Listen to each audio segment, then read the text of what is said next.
দীর্ঘ ১৫ বছর পর নওগাঁ জেলা বিএনপির দ্বিবার্ষিক সম্মেলন আজ। সম্মেলন ঘিরে শহরের বালুডাঙ্গা এলাকা প্রার্থীদের ছবি সংবলিত ব্যানার, প্ল্যাকার্ড ও ফেস্টুনে ভরে গেছে।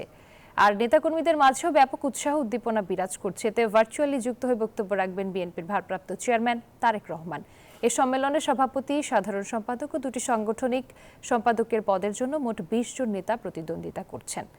১১টি উপজেলা ও ৩টি পৌর কমিটির ১,৪১৪ জন কাউন্সিলরের ভোটের মাধ্যমে গুরুত্বপূর্ণ ৩টি পদে নেতৃত্ব নির্বাচন করা হবে। আমরা এই ফ্যাসিস্ট সরকারের ১৭ বছরে কোনো নির্বাচন, কোনো দলীয় নির্বাচন আমরা করতে পারি নাই। এটা আমাদের দুর্ভাগ্য। আজকে আমরা সেই সুদিন পাইছি। একটা সুন্দর, একটা সুষ্ঠু প্রতিদ্বন্দ্বিতামূলক সকলের কিন্তু এখানে পার্টিসিপেশন আছে।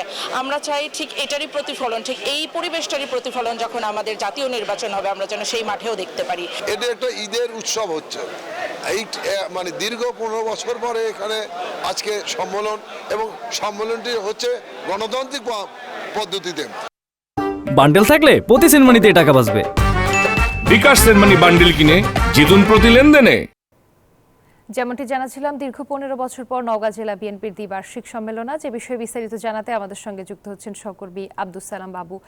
বাবু, সম্মেলনে নেতাকর্মীদের উপস্থিতি কেমন দেখছেন? পাশাপাশি তারেক রহমানের বক্তব্য রাখার কথা রয়েছে, তিনি কখন বক্তব্য দিবেন? এখানে বক্তব্য রাখবেন বিএনপির থেকে ভার্চুয়ালি তিনি বিপুল সংখ্যক নেতাকর্মী সম্মেলনে ইতিমধ্যে সম্মেলন উদ্বোধন করেছেন বিএনপির চেয়ারপারসনের উপদেষ্টা মঞ্চ উপবিষ্ট সম্মেলনের প্রধান বক্তা বিএনপির জাতীয় সদস্য ইকবাল হাসান মাহমুদ, জেলা বিএনপির ভারপ্রাপ্ত আহ্বায়কের সভাপতি রয়েছেন বিএনপির সাংগঠনিক সম্পাদক রাজশাহী বিভাগের সভাপতি আলী ওবায়দুর রহমান চন্দন,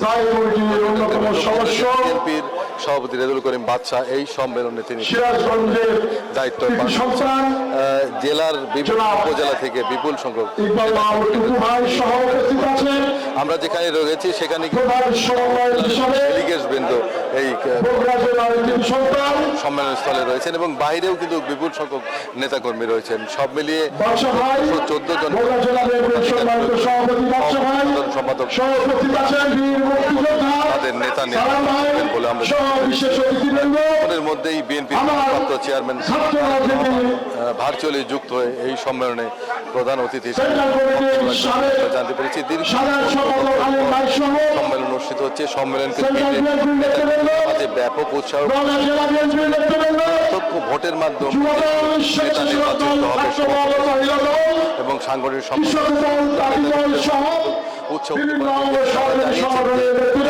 তারা লড়াই জন্য, যে গণতন্ত্রের জন্য তারা দেশে লড়াই সংগ্রাম করেছেন, তারা হলেও গণতন্ত্র প্রতিষ্ঠার জন্য এই প্রত্যক্ষ ভোটে গণতান্ত্রিক প্রক্রিয়া করেই কিন্তু এই দলীয় নেতা বক্তব্য রাখছেন। এই সম্মেলনে করেছেন জাতীয় এবং স্থানীয় নেতা রয়েছেন। আর কিছুক্ষণের মধ্যে ভার্চুয়ালি সর্বশেষ এই ছিল নওগাঁ থেকে ফিরে যাবো স্টুডিও। বাবু, আপনাকে ধন্যবাদ।